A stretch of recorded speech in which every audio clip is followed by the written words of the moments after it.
said that the strategy changed from one of rollback with al-Qaeda over the course of 5 years, which it had been, which I presume is the Clinton policy, to a new strategy that called for the rapid elimination of al-Qaeda.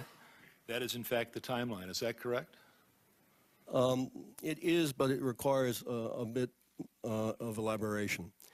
As your staff brief said, the goal of the Delenda plan was to roll back al-Qaeda over the course of 3 to 5 years so that it was just a nub of an organization like Abu Nidal that didn't threaten the United States. I tried to insert the phrase early in the Bush administration in the draft NSPD that our goal should be to eliminate al-Qaeda. And I was told by various members of the Deputies Committee that that was overly ambitious, that we should take the word eliminate out and say significantly erode. And then following 9/11, we were able to go back to my language of eliminate rather than significantly erode.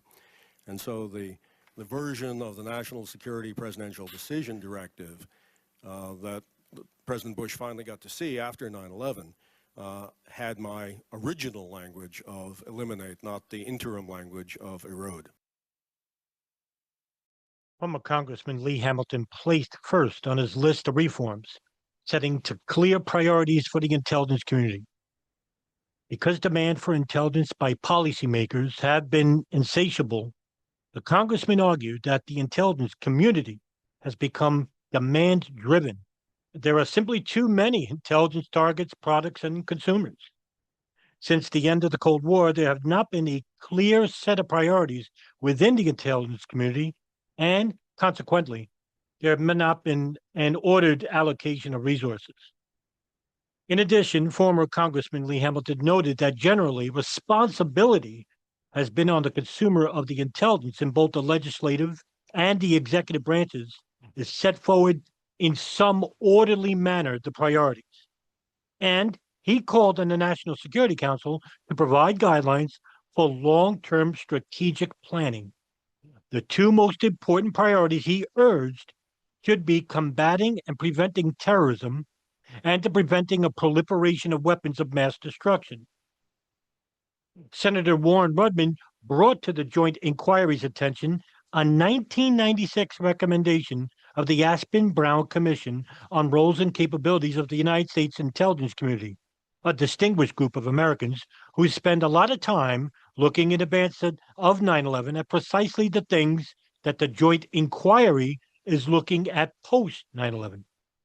Under the heading, the need for a coordinated response to global crime, the Aspen-Brown Commission recommended that in responding to terrorism and other transnational criminal dangers to the American people, the U.S. government may have to develop strategies which employ diplomatic, economic, military, or intelligence measures instead of, or in collaboration with, law enforcement response.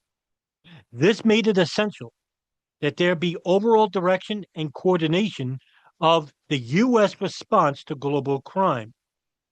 Senator Warren Rubin reflected, quote, "I will tell you that nobody evidently read it," end quote. Congressman Hamilton stated the broad case for reorganizing the intelligence community, which he described as a loose confederation with redundant efforts, imbalances between collection and analysis, and the coordination problem. The Joint Inquiry witnesses express a range of views on two interrelated questions about the organization of the intelligence community. One, whether community leadership should be vested in a new cabinet-level director of national intelligence with community-wide responsibilities beyond those new vested in the director of central intelligence, particularly with regards to budget planning and execution.